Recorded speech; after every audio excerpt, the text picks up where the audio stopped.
Hi everyone, welcome back to the channel. So friend, इस video में हम CG Vyapam द्वारा प्री डीएलएड के एंट्रेंस एग्जाम में पूछे गए इंग्लिश के 7 वर्षों के ग्रामेटिकल पोर्शन के क्वेश्चन देखेंगे। इसमें हम ग्रामेटिकल पोर्शन का ही क्वेश्चन देखने वाले हैं और जो पेज से संबंधित क्वेश्चन है उसको एक अलग वीडियो में कवर करेंगे 7 साल का। ठीक है, चलिए देखते हैं। सबसे पहले प्री डीएलएड 2025 में इंग्लिश में कैसा कैसा क्वेश्चन पूछे गया था व्यापम द्वारा डीएलएड के एग्जाम में। देखिए, प्रीवियस ईयर क्वेश्चन किसी भी एग्जाम का बैकबोन होता है। इसी से आपको समझ में आता है कि क्वेश्चन का डिफिकल्टी लेवल क्या रहेगा और ऐसे कौन से टॉपिक है जिससे हमेशा क्वेश्चन पूछे जा रहे हैं। वीडियो को पूरा देखिएगा बेटर अंडरस्टैंडिंग के लिए। चलिए पहला क्वेश्चन देखते हैं, जो कि ये रहा। सवाल है, डायरेक्शन दिया गया है। देखिए, choose the one which best expresses the meaning of the following word. Predict, इसका मतलब क्या हुआ? निम्नलिखित शब्द का सबसे अच्छा अर्थ व्यक्त करने वाला शब्द चुनें। तो प्रेडिक्ट मतलब क्या होता है? भविष्यवाणी करना। और यहाँ पे अगर आप देखेंगे ऑप्शन बी में तो फोरटेल है। फोरटेल और प्रिडिक्ट दोनों का मतलब ही क्या होता है? भविष्यवाणी करना। और पूछा ही यही है, इसीलिए राइट आंसर क्या हो जाएगा? तो ऑप्शन बी इसका करेक्ट आंसर होगा। ठीक है, फोरटेल भविष्यवाणी। उसके बाद नेक्स्ट क्वेश्चन है, देखिए, identify the sentences in which prepositions are correctly used. कहने का मतलब क्या हुआ? उन वाक्यों की पहचान करें जिसमें प्रीपोजिशन का, पूर्व सर्गों का सही उपयोग किया गया है। पहला वाक्य है इसमें, her marriage with Philip did not last very long. Marriage with नहीं होता, इंग्लिश में मैरिज टू होता है, तो ये गलत है।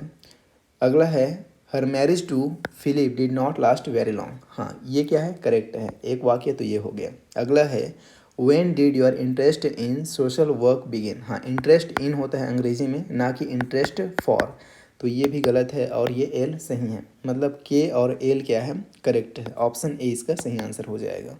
क्लियर है? अगला क्वेश्चन है, डायरेक्शन दिया है। देखिए, find out the correctly spelled word. जो सही लिखा है उसको आपको चुनना है। तो देखिए, अरेंजमेंट है, तो अरेंजमेंट में देखा जाए तो डबल आर आता है, इसमें नहीं है, ये कट गया। उसके बाद अरेंजमेंट में एन भी आना चाहिए, यहाँ नहीं है, ये भी कट गया। उसके अलावा अरेंजमेंट में जी के बाद ई आना चाहिए, जो कि इसमें नहीं है, ये भी कट गया। एक ही ऑप्शन है जो करेक्ट लिखा है, वो कौन सा है? तो ऑप्शन डी, अरेंजमेंट ऐसा लिखा जाएगा। क्लियर है? ऑप्शन डी इसका सही आंसर है। डायरेक्शन है, choose the word opposite in meaning to the given word. Fraternity का अपोजिट विलोम बताना है। तो फ्रेटर्निटी का मतलब क्या होता है? देखिए, फ्रेटर एक रूट वर्ड है जिसका मतलब होता है ब्रदरहुड, ब्रदर होता है। ठीक है, तो फ्रेटर्निटी का मतलब क्या होता है? भाईचारा। अब भाईचारा का अपोजिट क्या होगा? तो देखिए, हॉस्पिटैलिटी, हॉस्टिलिटी, ब्रदरहुड, जेनरॉसिटी। तो राइट आंसर क्या हो जाएगा यहाँ पे? हॉस्टिलिटी। ऑप्शन बी इसका करेक्ट आंसर हो जाएगा। इसका मतलब होता है शत्रुता। यहाँ पे लिख देता हूँ, क्योंकि ये जो पीडीएफ है एज इट इज़ ऐसा ही मार्क किया हुआ, लिखा हुआ आपको टेलीग्राम में शेयर कर दिया जाएगा। जब आप रिवीजन करेंगे तो यहाँ पे एक अच्छे से लिखा रहेगा और मार्क रहेगा, तो आपके रिवीजन में क्या होगा? हेल्प मिलेगा। ठीक है, ये इसका राइट आंसर हो जाएगा, ऑप्शन बी। अगला सवाल है, in the following items there is a sentence in which parts have been jumbled. Rearrange the parts which are denoted as A B C D E so that the recorded sentences makes a coherent sequence. मतलब यहाँ पे jumbling से question पूछा गया है, इसको आपको जमाना है। जो भी वाक्य यहाँ पे दिया गया है उसको क्या करना है? आपको रीअरेंज करना है, जमाना है, ताकि एक मीनिंगफुल वाक्य बने। तो देखिए, ये कैसे जमेगा मैं आपको बता देता हूँ। पहले तो ये आ जाएगा B, one day Bassanio came to Antonio and told him that he wished to repair his fortune by a wealthy marriage with a lady whom he dearly loved, whose father had left her sole heirs to a large estate. तो यहाँ पे पहले कौन आएगा? तो पहले आएगा ये, उसके बाद दूसरे नंबर पे आ जाएगा ये, और तीसरे नंबर पे आएगा ये, चौथे नंबर पे आ जाएगा सी, और लास्ट में आ जाएगा ई। ठीक है, इस तरीके से आएगा। इसका हिंदी मतलब समझ लीजिए, जमने के बाद इसका हिंदी अर्थ कैसे बनेगा वो आप जान लीजिए एक बार। देखिए, इसका हिंदी अर्थ समझ लीजिए क्या होगा। एक दिन बसानियो एंटोनियो के पास आया और उसने कहा कि वह अपना भाग्य संवारना चाहता था। कैसे? तो एक धनी महिला से विवाह करके, जिससे वह बहुत प्यार करता था, जिसके पिता ने उसे एक बड़ी संपत्ति का एकलौता वारिस छोड़ दिया था। ये इसका मीनिंग है। तो देखिए, पहले कौन आया? बी आया। तो पहले बी एक ही ऑप्शन में है, ऑप्शन डी में है, बाकी में है ही नहीं। राइट आंसर क्या है? Option D. क्लियर है? अगला क्वेश्चन है, in the following items there is a sentence in which parts have been jumbled, rearrange the parts which are denoted as A B C D E so that the recorded sentence makes a coherent sequence. Again jumbling से question पूछा गया है, आपको rearrange करना है, जमाना है, ताकि एक बढ़िया मीनिंग बने। अब ये कैसे बनेगा उसे देख लीजिए। देखिए अब इसका जमावट कैसे होगा उसे समझिए। सबसे पहले आ जाएगा सी, ये पहले नंबर पे आएगा। Doctor Rajendra Prasad who was very fond of reading books at that students, ये आ जाएगा दूसरे नंबर पे। और उसके बाद ये आ जाएगा who were the backbone of the country, ये तीसरे नंबर पे आ जाएगा। फिर चौथे नंबर पे आ जाएगा should cultivate the habit of reading books, ये आ जाएगा चौथे नंबर पे। और पाँचवें नंबर पे आ जाएगा ये which are the treasures of knowledge. अब देखिए इसको जमाने के बाद सही मीनिंग क्या बनेगा उसे एक बार समझ लीजिए। डॉक्टर राजेंद्र प्रसाद जिन्हें किताबें पढ़ने का बहुत शौक था, उन्होंने कहा कि छात्रों को जो देश की ऋण थे, किताबें पढ़ने की आदत डालनी चाहिए जो ज्ञान का खजाना है, ये इसका मीनिंग है। तो देखिए सबसे पहले सी आया, तो सी इसमें है और इसमें है, ए और डी तो एलिमिनेट हो गया। उसके बाद ए आया, ए इसमें है, इसमें नहीं है, ये भी कट गया। राइट आंसर क्या हो जाएगा? ऑप्शन सी इसका सही उत्तर हो जाएगा। ठीक है, नेक्स्ट क्वेश्चन है match the following column 1 to column 2। दो कॉलम दिया गया है, दोनों को आपको क्या करना है? सही जोड़ी मिलाना है। तो पहले कॉलम में क्या दिया है? Figs are said to be better than bananas. इसका मतलब क्या है? देखिए अंजीर को केले से बेहतर कहा जाता है। अब यहाँ पे लिखा है figs are said to be better than bananas. तो आपने जैसे ही इस सेंटेंस को पढ़ा आप समझ गए कि ये क्या है? पेसिव है ना। टेक अ सीट मतलब क्या हुआ? टेक अ सीट तो इसका मतलब है बैठ जाइए, मतलब इम्परेटिव सेंटेंस, आदेश दिया जा रहा है ना, तो ये हो जाएगा imperative sentence. How time flies. अब देखिए आगे मिलाने का ज़रूरत है कि नहीं है वो तब पता चलेगा जब आप इसको ऑप्शन में मिला के देखेंगे। पहले देखिए ए का दो, ए का दो किस में है? एक ही नहीं, दो ऑप्शन में है, यहाँ है और यहाँ है, तो ये दोनों एलिमिनेट हो गया। बी का वन, बी का वन इसमें है और इसमें नहीं है, ये भी एलिमिनेट हो गया। आगे इन दोनों को मिलाने में जो टाइम लगता है वो आपका टाइम बच गया।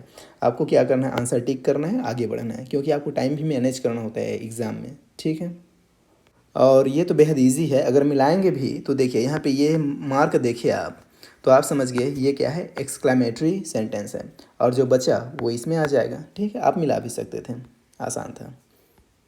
डायरेक्शन है choose the one word substitution, मतलब आपको वाक्यांश के लिए एक शब्द बताना है। One who is all powerful, किसके लिए? इसके लिए। One who is all powerful मतलब जो सर्वशक्तिमान है उसको आप क्या कहेंगे? तो जाहिर सी बात है आप उसे कहेंगे ऑमनीपोटेंट। इसका मतलब ही होता है सर्वशक्तिमान। क्या होता है इसका मतलब? इसका मतलब होता है सर्वशक्तिमान। चलिए लिख दिया रहता हूँ, जब ये पीडीएफ आप रिवाइज करेंगे तो काम आएगा। क्या होता है? सर्वशक्तिमान। राइट आंसर हो जाएगा ऑप्शन ए। ठीक है, नेक्स्ट क्वेश्चन है यहाँ पे डायरेक्शन है। देखिए identify the sentences which are passive voice. चार सेंटेंस आपको दिया गया है और इन चारों में से जो पेसिव वॉइस है उसे आपको बताना है। The earth was believed to be flat, he writes a letter by pen, you will be well looked after, he will have taught me. अब इसमें देखिए कौन कौन सा पेसिव है वो आपको बताना है। इसका मतलब क्या हुआ? पहला है the earth was believed to be flat, माना जाता था कि पृथ्वी चपटी है। अब इसमें अगर आप समझ पा रहे हैं, जैसे ही आपने देखा was believed to be flat, आप समझ गए कि ये क्या है? पेसिव वॉइस है। उसके बाद he writes a letter by pen, अब बताइए ये है कि नहीं है? तो ये नहीं है। Writes a letter by pen passive voice है क्या? बिल्कुल नहीं। इसका मतलब है कि वहाँ पेन से पत्र लिखता है। उसके बाद अगला है you will be well looked after, अब देखिए आपकी अच्छी तरह से देखभाल की जाएगी। You will be well looked after, तो ये भी क्या है? पेसिव वॉइस है। ही विल हैव टॉट में, ये पेसिव वॉइस नहीं है। मतलब इसमें जे and L only, option A इसका राइट आंसर हो जाएगा। अगला है for the below assertion and reason choose the correct alternative. यहाँ पे एक असर्शन और एक रीज़न दिया गया है, इसको पढ़ के समझ के आपको सही विकल्प चुनना है यहाँ से। ठीक है, चलिए पहले पढ़ते हैं असर्शन को। अ complex sentence always contains at least to independent clauses joined by a coordinating. नहीं, ऐसा बिल्कुल ज़रूरी नहीं है। देखिए इसका मतलब क्या है? एक मिश्रित वाक्य मतलब जो कॉम्प्लेक्स सेंटेंस है उसमें हमेशा कम से कम दो स्वतंत्र उपवाक्य होते हैं जो एक समन्वयक द्वारा जुड़े होते हैं। ऐसा होता है क्या? बिल्कुल नहीं होता है कॉम्प्लेक्स सेंटेंस में।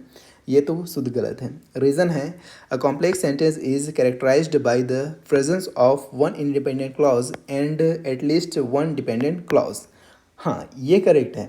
एक मिश्रित वाक्य की विशेषता एक स्वतंत्र उपवाक्य और कम से कम एक आश्रित उपवाक्य की उपस्थिति है। ये क्या है? एकदम करेक्ट है, ये एक्यूरेट है।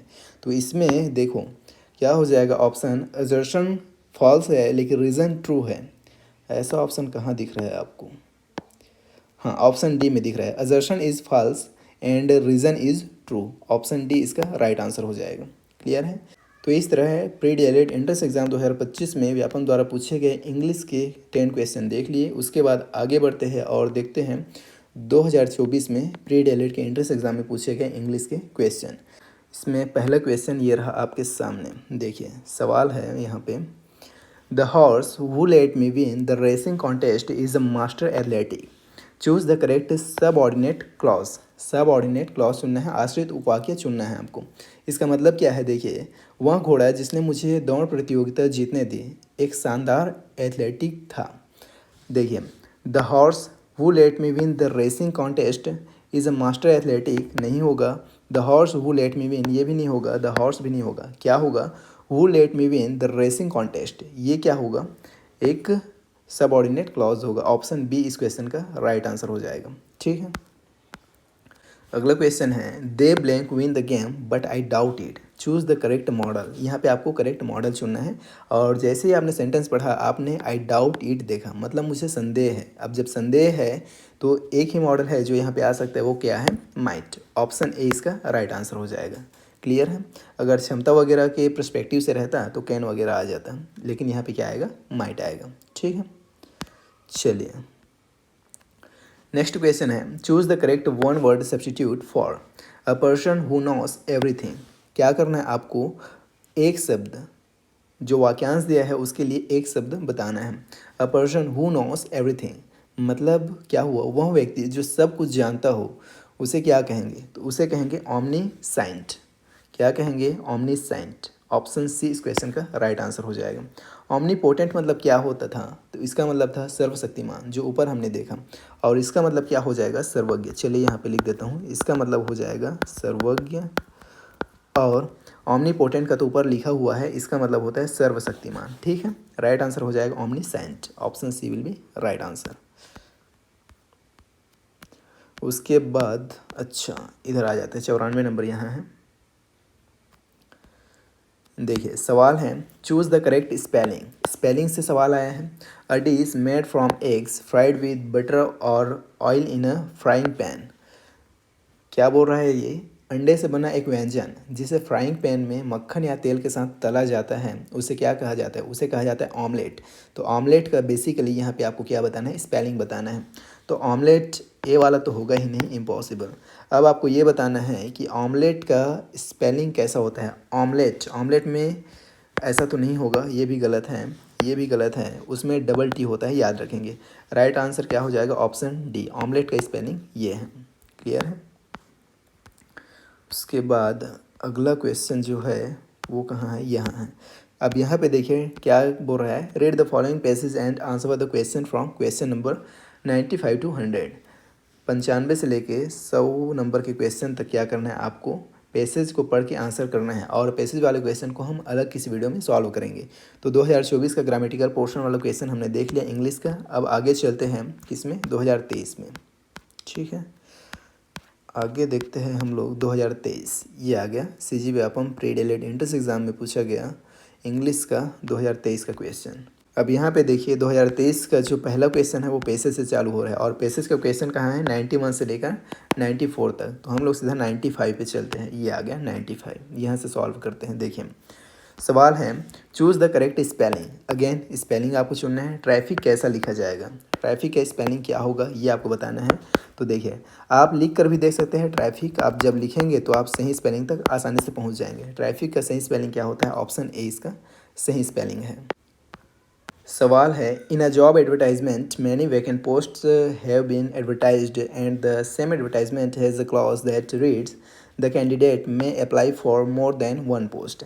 Here in this sentence may means, इस मे का मतलब आपको बताना है इस वाक्य में, इस वाक्य में इस मे का मतलब क्या है ये आपको बताना है। तो इसका पूरा मतलब एक बार समझिए।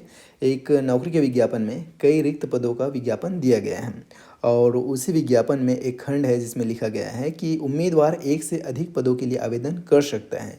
मे अप्लाई, इसका मतलब क्या है, एक से अधिक पदों के लिए आवेदन कर सकता है। यह इस वाक्य में मे का मतलब क्या है। कैपेबिलिटी क्षमता है क्या, जी नहीं। एडवाइस मतलब सलाह है क्या, जी नहीं। पॉसिबिलिटी मतलब संभावना, या वॉल्यूशन मतलब इच्छा शक्ति, इच्छा शक्ति भी नहीं है। ये क्या है, पॉसिबिलिटी है, संभावना है। ऑप्शन सी इसका राइट आंसर हो जाएगा। उसके बाद नेक्स्ट है blank money the poor widow had collected over the years was stolen. इसका हिंदी मीनिंग पहले समझिए। ब्लैंक पैसा गरीब विधवा ने सालों से इकट्ठा किया था, वह चोरी हो गया।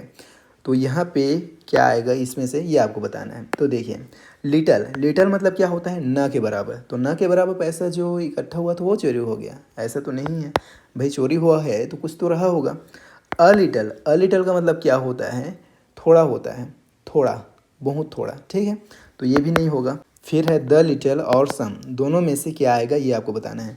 सम का मतलब भी क्या होता है, कुछ होता है, ये भी नहीं आएगा। क्या आएगा, द लिटल, मतलब जो भी थोड़ा है। इसका मतलब क्या होता है, जो भी थोड़ा। आप हिंदी अनुवाद अब पढ़ेंगे तो आपको क्लियर हो जाएगा। जो भी थोड़ा कहने का मतलब क्या है, जो भी थोड़ा पैसा गरीब विधवा ने क्या किया था, सालों से इकट्ठा किया था, वह चोरी हो गया। मतलब जो भी थोड़ा पैसा उसके पास था पूरा का पूरा चोरी हो गया।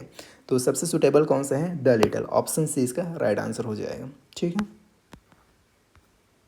Which of the given words is an incorrect form.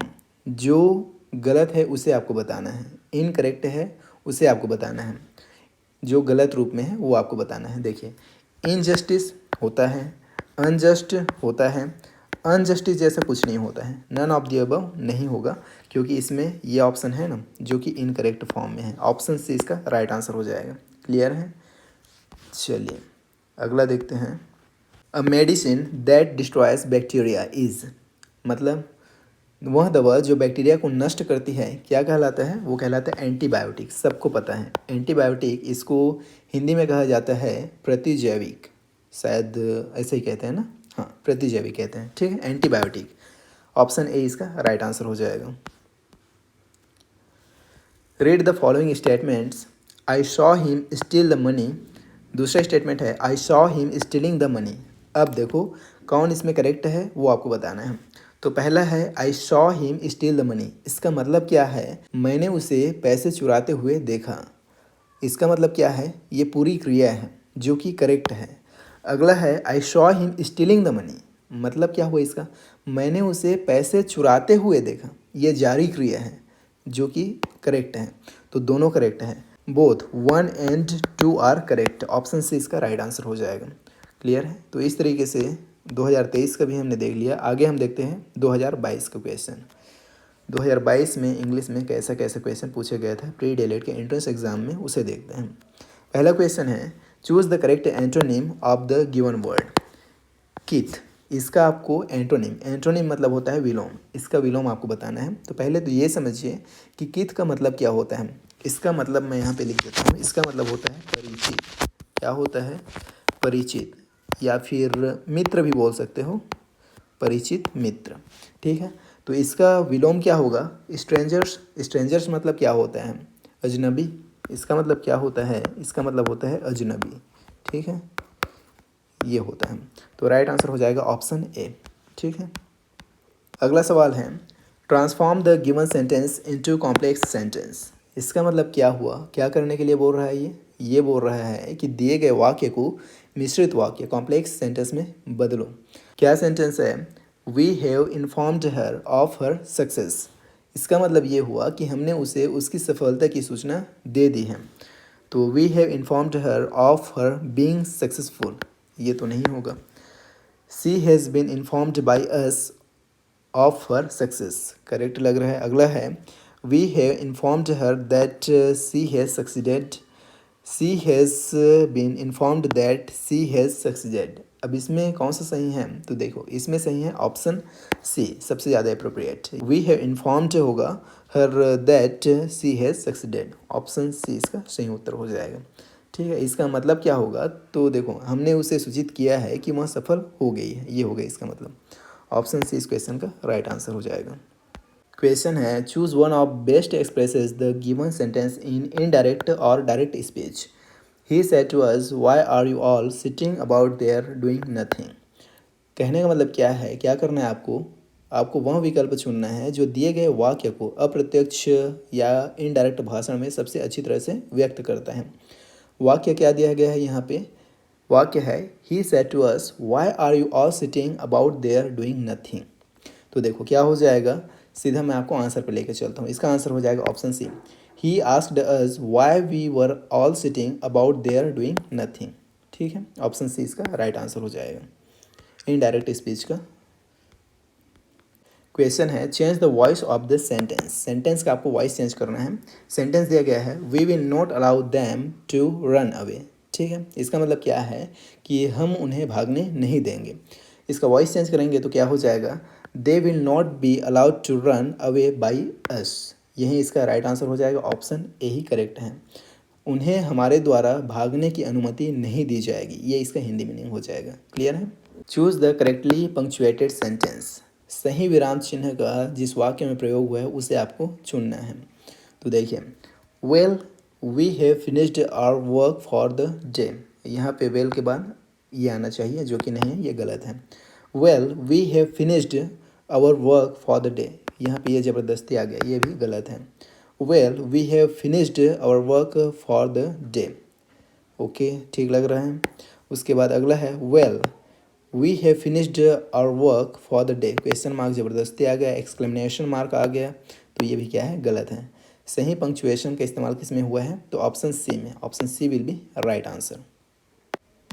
उसके बाद अगला क्वेश्चन है, देखिए, चूज़ द करेक्ट स्पेलिंग। सही स्पेलिंग आपको चुनना है यहाँ पे।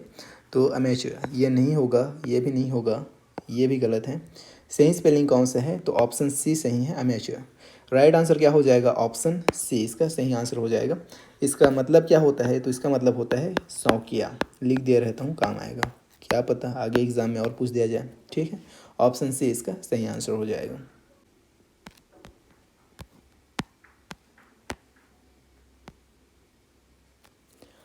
What type of sentence is the following sentence. क्या बोल रहा है कि निम्नलिखित वाक्य किस प्रकार का वाक्य है। I have got 4 sisters and each of them is quite different from the others. Simple sentence तो नहीं है, एंड लगा है। कंपाउंड सेंटेंस, कॉम्प्लेक्स सेंटेंस भी नहीं है, कंपाउंड कॉम्प्लेक्स सेंटेंस भी नहीं है। ये सिंपल क्या है, तो ये है एक कंपाउंड सेंटेंस। ऑप्शन बी इस क्वेश्चन का राइट आंसर हो जाएगा। ये एक संयुक्त वाक्य है, क्योंकि एंड जैसे ही आपने देखा आप पहचान गए। ठीक है, एंड देख के आपको पहचान जाना है कि ये क्या है, कंपाउंड सेंटेंस है। बेहद आसान, फोकट का एक नंबर। ठीक है, अगला क्वेश्चन है, choose one word for the following sentence. जो सेंटेंस दिया गया है उसके लिए आपको एक शब्द बताना है। A person who agrees to work for somebody in order to learn skill. तो इसे क्या बोला जाता है, अप्रेंटिस बोला जाता है। सिंपल, राइट आंसर हो जाएगा ऑप्शन सी। ठीक है, इसका मतलब क्या है, देखो, वह व्यक्ति जो कौशल सीखने के लिए किसी के लिए काम करने को सहमत होता है उसे क्या बोला जाता है, अप्रेंटिस बोला जाता है, प्रशिक्षु बोला जाता है। ठीक है, आगे बढ़ते हैं और देखते हैं अगला क्वेश्चन। अगला क्वेश्चन है, चूज़ द करेक्ट आंसर। सही उत्तर आपको चुनना है। देखिए, प्रिडिक्शन एज अ सब skill is associated with. Prediction मतलब भविष्यवाणी उपकौशल के रूप में किससे संबंधित है, ये आपसे पूछा गया है। तो सिंपल, ये किससे संबंधित होता है, रीडिंग से। ऑप्शन सी इसका सही उत्तर हो जाएगा। ठीक है, रीडिंग मतलब पढ़ने से। अगला है, choose the correct synonym. Synonym का मतलब क्या होता है, सिनोनिम का मतलब होता है पर्यायवाची। तो किसका आपको पर्यायवाची बताना है, डिफर का। अब डिफर का मतलब क्या होता है, टालना। इसका मतलब क्या होता है, टालना होता है। और जब आप मतलब जान गए तो आसान है इसका सिनोनिम बताना। क्यों, क्योंकि पोस्टपोन का मतलब भी क्या होता है, टालना ही होता है। तो सही सिनोनिम क्या हो जाएगा, ऑप्शन डी, पोस्टपोन। ठीक है, टालना या स्थगित करना होता है पोस्टपोन का मतलब। तो ऑप्शन डी इसका सही उत्तर हो जाएगा। इस तरीके से हमने कौन से साल का देख लिया, 2022 का। आगे देखते हैं 2021 में प्री डीएलएड में सीजी व्यापम द्वारा इंग्लिश में कौन कौन से क्वेश्चन पूछे गए थे ग्रामेटिकल पोर्शन में, जिसमें पहला क्वेश्चन ये रहा। We have only blank minutes to spare. Insert any one of the following to complete the above sentence. इनमें से कोई एक को यहाँ पे क्या करना है, इंसर्ट करना है इस सेंटेंस को, इस वाक्य को पूरा करने के लिए। तो इसका मतलब क्या हुआ देखिए, we have only blank minutes to spare. अब यहाँ पे हमारे पास खर्च करने के लिए केवल ब्लैंक मिनट बचे हैं। अब खर्च करने के लिए मिनट है मतलब कुछ तो होगा। तो लिटल का मतलब ना के बराबर होता है, फ्यू का मतलब ना के बराबर होता है, अ लिटल मतलब थोड़ा होता है, अ फ्यू क्या हो जाएगा, a few. We have only a few minutes to spare. Option D इसका राइट आंसर हो जाएगा। अ फ्यू मतलब क्या होगा, कुछ। We have only a few minutes to spare, हमारे पास खर्च करने के लिए केवल कुछ मिनट बचे हैं, ठीक है। Which of the following word is correctly spelled, सही स्पेलिंग वाला शब्द आपको यहाँ पे बताना है। तो इसमें सही कौन सा लिखा है, ऑप्शन बी शिकैनरी, इसका मतलब होता है छल कपट। उसके बाद 93 से 96 तक क्या है, पैसेज पे क्वेश्चन है, इसको तो हम नहीं देखेंगे, सीधा चलते हैं क्वेश्चन नंबर 97 पे, ठीक है। क्वेश्चन नंबर 97 जो कि ये रहा, यहाँ से देखते हैं। An area of land that has a particular type of appearance is a landscape, landmark, landing या फिर लैंडफॉर्म। कहने का मतलब क्या हुआ, इसका मीनिंग क्या है, भूमि का वह क्षेत्र जिसका एक विशेष प्रकार या रूप होता है वह क्या कहलाता है, तो वह कहलाता है परिदृश्य, जिसे अंग्रेजी में कहा जाता है लैंडस्केप। ऑप्शन ए ही राइट आंसर हो जाएगा, ठीक है। I loved to listen my fellow passenger a hardy old soldier I judged from his attitude and attire. The word attire in the above sentence means, इस वाक्य में ये जो अटायर शब्द इस्तेमाल हुआ है इसका मीनिंग आपको बताना है। अंडरस्टैंडिंग है कि आउटफिट है कि हाइट है कि स्पीच है। तो देखो इसका मतलब क्या है, आउटफिट। पूरे सेंटेंस का मतलब क्या हुआ उसे समझिए। मुझे अपने साथी यात्री जो मुझे एक कठोर बूढ़ा सैनिक लगा, उसको उसके रवैये और अटायर से सुनना पसंद था। अटायर का मतलब क्या है, पोशाक, पहनावा। तो इसका राइट आंसर क्या है, ऑप्शन बी, ठीक है। When I finish write blank this letter I will come and help you। Two right होगा कि हैविंग रिटन होगा कि राइटिंग होगा कि हैव रिटन होगा। अब इसे आप बेहद आसानी से पहचान सकते हैं कि यहाँ पे कौन सा वर्ब का फॉर्म आएगा। क्यों, क्योंकि आपने यहाँ पे जैसे ही देखा क्या, फिनिश, आपने देखा फिनिश, आप तुरंत समझ गए कि फिनिश के बाद हमेशा जीरंड यानी आईएनजी फॉर्म आता है। आईएनजी फॉर्म एक ही ऑप्शन में है, ऑप्शन सी में, तो यहाँ पे क्या आएगा, राइटिंग, ठीक है। इसका मतलब क्या हो जाएगा, जब मैं यह पत्र लिखना समाप्त कर लूँगा तो मैं आऊँगा और आपकी मदद करूँगा। तो यहाँ पे क्या आएगा, राइटिंग। जीरंड फॉर्म आएगा, आईएनजी फॉर्म आएगा, ठीक है। लिख देता हूँ, ये क्या है, जीरंड फॉर्म है, मतलब ये क्या है, आईएनजी फॉर्म है, ये आएगा, ठीक है। किसके वजह से, तो ये फिनिश के वजह से। उसके बाद अगला क्वेश्चन है यहाँ पे, you are clever blank question mark है। तो आर यू आएगा, वेयर यू आएगा, वरंट यू आएगा, आरंट यू आएगा। आपने यहाँ पे ये सेंटेंस देखा, उसके बाद क्वेश्चन मार्क यहाँ देख के आप समझ गए कि ये आपको क्या बोल रहा है, क्वेश्चन टैग बनाने के लिए बोल रहा है। क्या बोल रहा है, क्वेश्चन टैग पूछ रहा है। तो क्वेश्चन टैग यू आर है, यहाँ पे यू आर है तो क्या हो जाएगा, आरंट यू हो जाएगा। ऑप्शन डी इस क्वेश्चन का राइट आंसर हो जाएगा। क्लियर है। तो इस तरीके से हमने 2021 का भी देख लिया। आगे बढ़ते हैं और देखते हैं 2019 में इंग्लिश में पूछा गया क्वेश्चन, जो कि इधर से है, ठीक है। पहला क्वेश्चन है 2019 का, are you supposing I am going to take you out in the above sentence the underlined word supposing and going are used as. आपको ये बताना है कि ये जो सपोजिंग और गोइंग शब्द इस्तेमाल हुआ है वो जीरंड या कॉन्टिन्यूस टेंस के फॉर्म में यूज़ हुआ है, या continuous tense form and gerund में यूज़ हुआ है, कि both are used as continuous tense form में, या both are used as gerunds. ये आपको बताना है कि कौन से फॉर्म में यूज़ हुआ है। यहाँ पे जो सपोजिंग है और गोइंग है दोनों कैसे यूज़ हुआ है, तो दोनों यूज़ हुआ है कॉन्टिन्यूस टेंस फॉर्म में। Both are used as continuous tense form. Option C इसका राइट आंसर हो जाएगा। अगला क्वेश्चन है, choose the incorrect synonym of sure. Sure का इनकरेक्ट सिनोनिम आपको बताना है। अब सवाल का मतलब क्या हुआ, देखो श्योर मतलब होता है निश्चित, इसके लिए गलत पर्यायवाची चुने। गलत पर्यायवाची कहने का मतलब क्या है, बाकी तीन उसका पर्यायवाची है, एक है जो उसका पर्यायवाची नहीं है, उसे आपको बताना है। तो देखो श्योर मतलब क्या होता है, निश्चित होता है।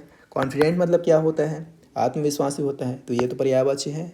कन्विंस्ड मतलब क्या होता है, आश्वस्त होता है, ये भी पर्यायवाची है। पॉजिटिव मतलब क्या होता है, सकारात्मक होता है, निश्चित होता है, तो ये भी क्या है, उसका सिनोनिम है। लेकिन जो शुरल लिखा है इसका मतलब क्या होता है, इसका मतलब होता है अति यथार्थवादी या अजीब होता है, तो ये इसका गलत सिनोनिम है, गलत पर्यायवाची है, और पूछा ही गलत है, इसलिए राइट आंसर क्या हो जाएगा, ऑप्शन डी। ठीक है। You would rather go. Choose the correct question tag for the above sentence. You would rather go, इसके लिए आपको क्या करना है, एक क्वेश्चन टैग चुनना है, ऑप्शन में दिया गया है। तो यू वुड, ये क्या लिखा है एक्चुअल में, ये लिखा है ऐसे, ये कैसे लिखा है, तो ये लिखा है ऐसे, यू वुड रादर गो। तो सिंपल है, जब आप इसका क्वेश्चन टैग बनाएंगे तो क्या होगा, वुड हो जाएगा, है ना, ये क्या हो जाएगा, वुड हो जाएगा, उसके बाद नॉट हो जाएगा, उसके बाद यू है तो यू हो जाएगा, और लास्ट में क्वेश्चन मार्क। इसको आप शॉर्ट में लिखेंगे तो क्या हो जाएगा, ये शॉर्ट में हो जाएगा ऐसे, वुडंट यू हो जाएगा, और ये क्वेश्चन है। तो वुडंट यू कहाँ दिख रहा है, ऑप्शन बी में दिख रहा है, तो यस, ऑप्शन बी इस क्वेश्चन का राइट आंसर हो जाएगा। ठीक है।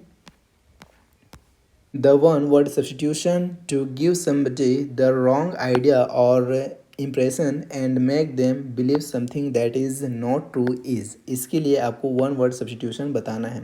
इसका हिंदी मीनिंग समझ लीजिए एक बार, किसी को गलत विचार या प्रभाव देना और उन्हें कुछ ऐसा विश्वास दिलाना जो सच नहीं है, इसके लिए एक शब्द क्या होगा, तो इसके लिए एक शब्द होगा मिसलीड। मिसलीड मतलब क्या होता है, गुमराह करना होता है। और डिसीव, डिसीव का मतलब भी क्या होता है, धोखा देना होता है, तो दोनों करेक्ट हैं। Both 1 and 2 are correct, option C इस क्वेश्चन का राइट आंसर हो जाएगा। क्लियर है। अब पैसेज आ गया 95, 96, 97 क्वेश्चन तक। अब हम चलते हैं क्वेश्चन नंबर 98 पे।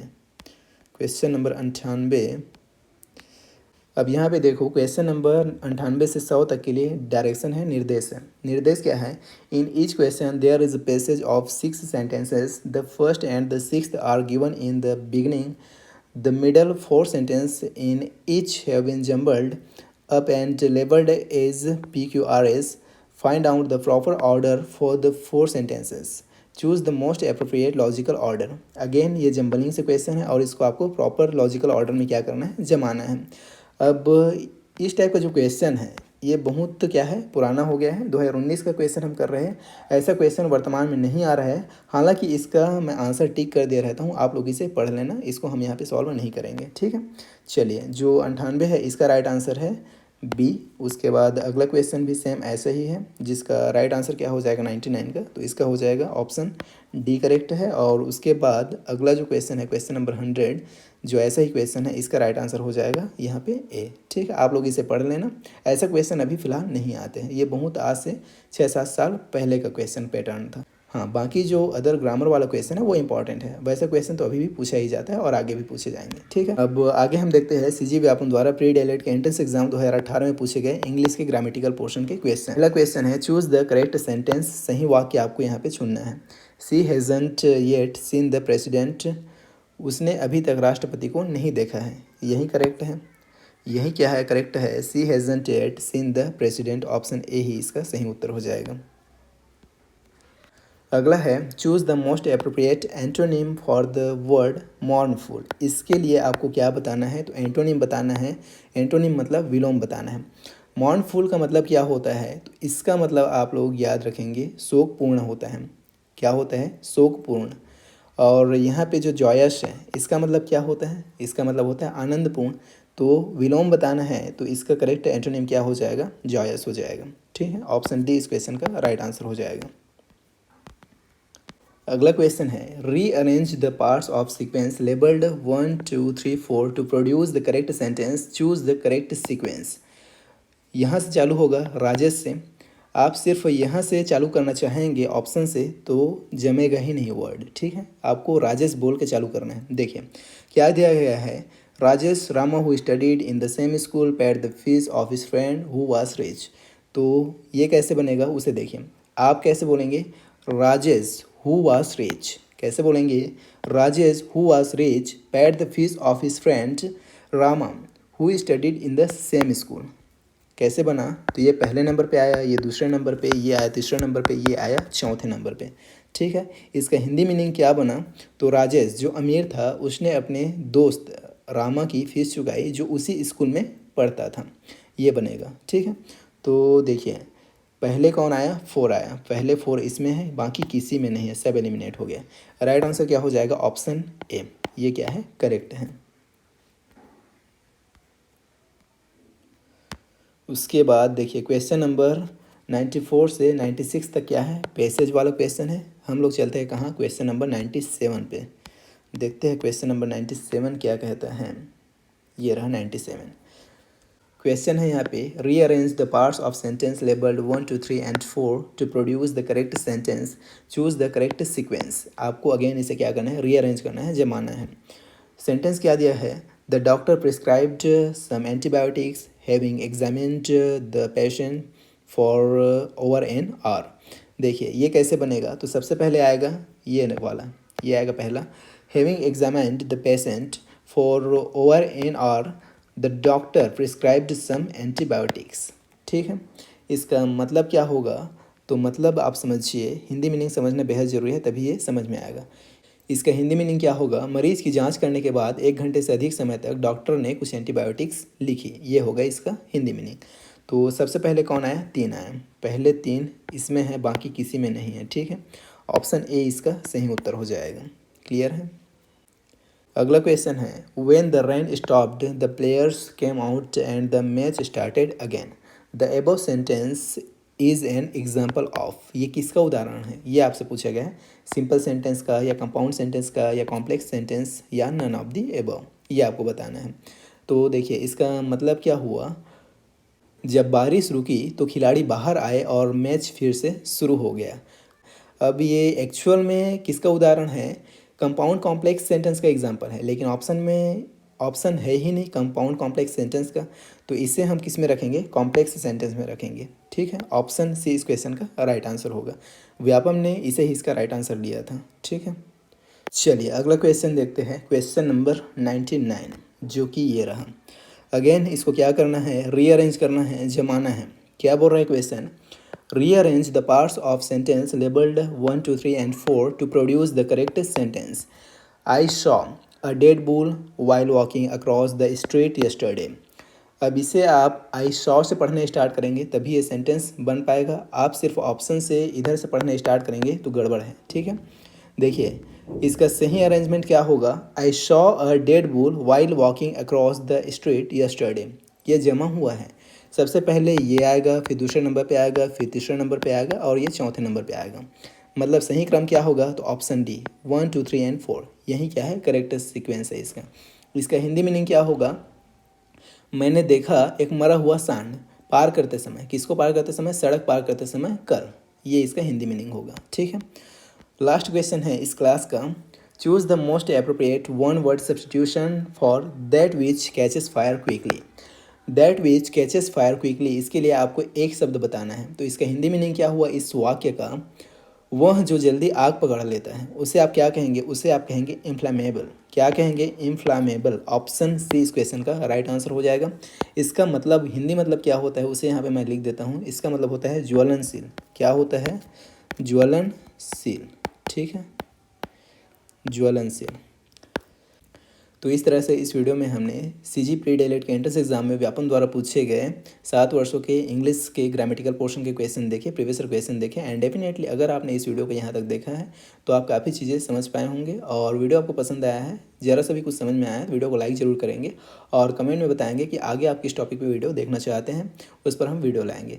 और इस वीडियो को अपने दोस्तों के साथ भी शेयर कीजिए ताकि उनका भी बेनिफिट हो सके। साथ ही साथ आगे आने वाले वीडियोस को देखने के लिए चैनल को अभी सब्सक्राइब कीजिए। बाकी हम आपसे मिलते हैं नेक्स्ट वीडियो में, तब तक के लिए टेक केयर एंड बाय।